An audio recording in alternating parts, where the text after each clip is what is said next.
which are these puzzle mats. These puzzle mats here aren't all that great because they are really expensive. They're a lot more expensive. I think 6 squares is $60 on Amazon. Again, I think I'll put a link in the description so you can get an idea what this stuff is. It's very heavy duty. I mean, it's thick. I mean, it's thinner. I think these are about half an inch thick, whereas these stall mats that I'm standing on here are about 3/4. So there's a difference. They're probably the same durability. This is probably a little bit nicer, I guess, because it's, I don't know, designed for flooring. This is designed. This flooring here that you see is meant for horse stalls. So that way, I guess when you have a horse stall, they put the horse in there and kind of protects the ground. But anyways, let's move on to the, so $40, so 4, 8, 12, 16, 20, $240 for some decent flooring for a pretty good surface area. And then we got this cheap bench, which I got at a garage sale. It's a really crappy bench, actually, because it's definitely wearing on me. You can tell it's not, it's like one of those home stuff that you would buy like a Sports Authority. It just doesn't, it's not good, it doesn't feel good. It's cheap wood underneath here.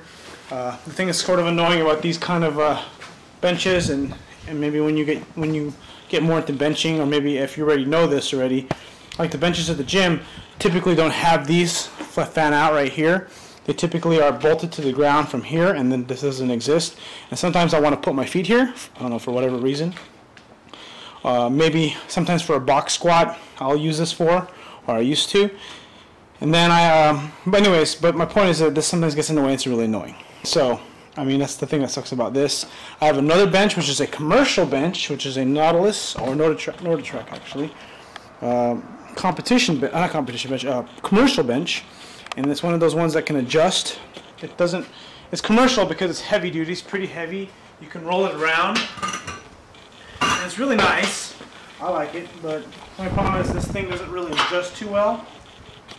Like, it doesn't really want to lock in place because it's not lined up properly, so haven't been able to fix that. It's kind of hard to get it to work the right way. You can see this is loose. Oh shit, a screw fell off. That would explain why this thing's loose. I need to freaking tighten this down. Anyways, this is a pretty sturdy bench. I mean, other than that screw being loose, it's pretty solid. The whatever this is pretty, you know, it's commercial grade stuff. It's designed to be used inside a commercial facility, whereas this is not. And if it was used in the gym, it would break probably within 2 or 3 weeks, probably sooner. Okay, then we have my reverse hyperextension. This is a hyperextension, not a reverse hyperextension. Now, you can work your low back on this. I used to do some like deadlifts from it. If you've seen Pete Rubish's videos, he'll do like a back extension with a similar device but it's angled a little differently. The thing that sucks about this was this, you can't move this. You can't. It's pretty much fixed. It's kind of like a poor man's GHD, or glute ham developer, a poor man's GHD. So you can go down here on your back. You can do back extensions on here, which you need to do, or I'll hold a barbell here and do like some deadlifts, or I'll hold a plate or a kettlebell, do some back extensions, not deadlifts but extensions. And those come in handy. I like that a lot.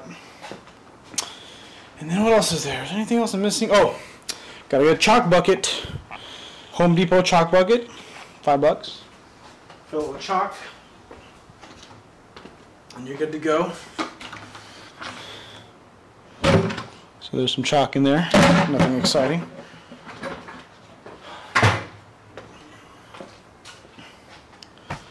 If you can look up there, I have a TRX strap and a, which I bought a while ago, along with a, what's that called? A freaking gymnastics rings. Yes, I wanted to get into gymnastics. No, not really. I just wanted them for my kids. Kind of wanted to put a pull-up bar up in here, but then because this rack here is not sturdy, it kind of limits me to use them. I tried them on there, but I don't feel safe. I don't feel it's safe for my kids to be on there. I'm probably going to get a pull-up bar installed up here eventually, in the wall somewhere, and that way I can do pull-ups on a higher surface, because the problem with this is that this is a little it's not that high off the ground. It's high enough sometimes, but I feel like it's still kind of low. And I'm 5'8", so if you're taller, it definitely is really low off the ground. And that's pretty much most of everything. I think I've covered most of all the stuff I wanted to cover. This is the second time I'm making this video. Sorry if it's not like the quality that it could or should be, but I figure I'd rather just make it and not skimp on it, because I keep wanting to make everything perfect sometimes, and then when I try to make things perfect, I end up not publishing anything, which is kind of why I make videos every day, because it kind of keeps me in the habit of trying to build the channel.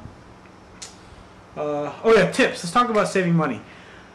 I mean, I still do like majority of my working out at a gym, so at my gym at work, and I think that it's important that I like the working out at a gym. I still do. So if let's say I didn't work as a trainer, would I still work out? Would I work out in another gym? Yes, I would. There's actually a powerlifting gym not that far away from me, so an old school gym, and but because it's the opposite direction of where I work and it's inconvenient to get there, it'll be very difficult. They got competition equipment, which is freaking awesome, because it's cool if you can train on competition equipment, competition benches, and use like a Texas deadlift bar, and just use the stuff that they use in competition. But anyways, kind of going off topic there a little bit, but the point is that depending on how much you're going to use the equipment you're going to buy, it's a good idea to not spend a ton of money. And some people want higher quality stuff, and again, you got to consider kind of what your purpose is and what you're trying to do. What you're just here to, are you going to deadlift at home, are you going to bench at home, are you going to do everything at home?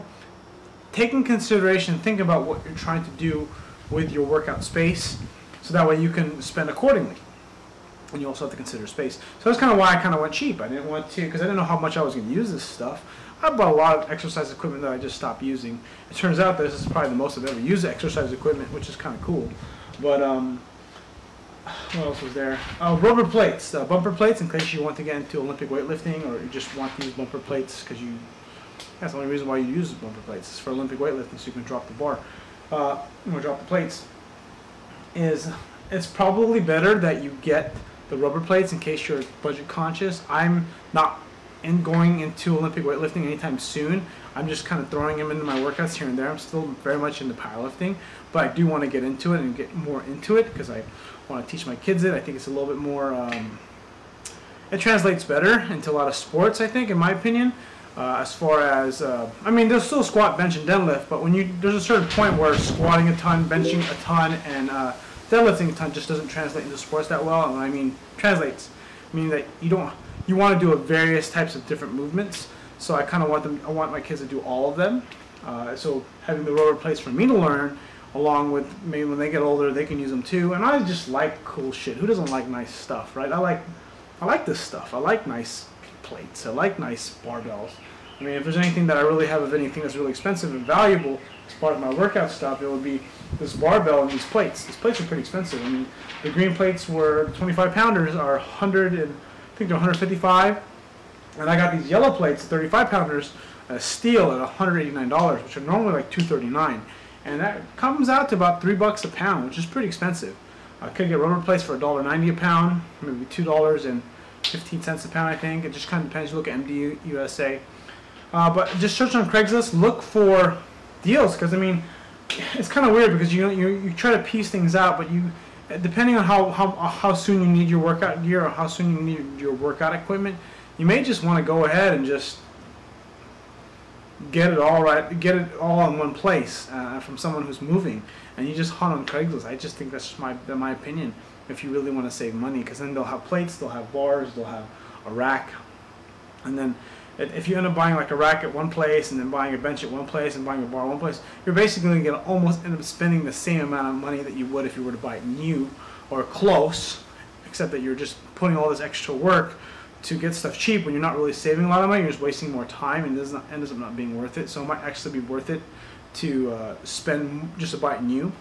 But the only caveat to that, though, or the only circumstance where that's different, is if you're going to go ahead and you're going to get like commercial stuff. So if you're going to hunt for something, you want to hunt for commercial equipment. So if you can get like a commercial bench, if you can get a commercial rack, you can get commercials, like just commercial plates, and you're going to be in a better place, because it's just the quality stuff is designed to last forever. Like I can sell this for more than I bought it for because I got it at such a great deal, because they're just plates in a rack.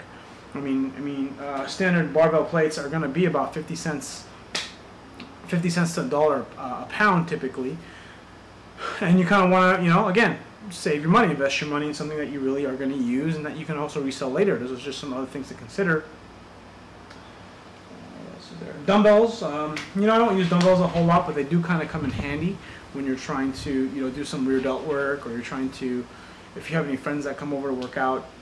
What else is there? Yeah, I guess that's pretty much it. If you have any questions, please feel free to put a link in the description, leave a comment. I'll leave some links in the description for some of this equipment. I'll try to put it all together for you guys. And again, if you have any questions, feel free to ask. Anyways, thanks for watching, and click like if you haven't already, and I'll see you guys on the next video.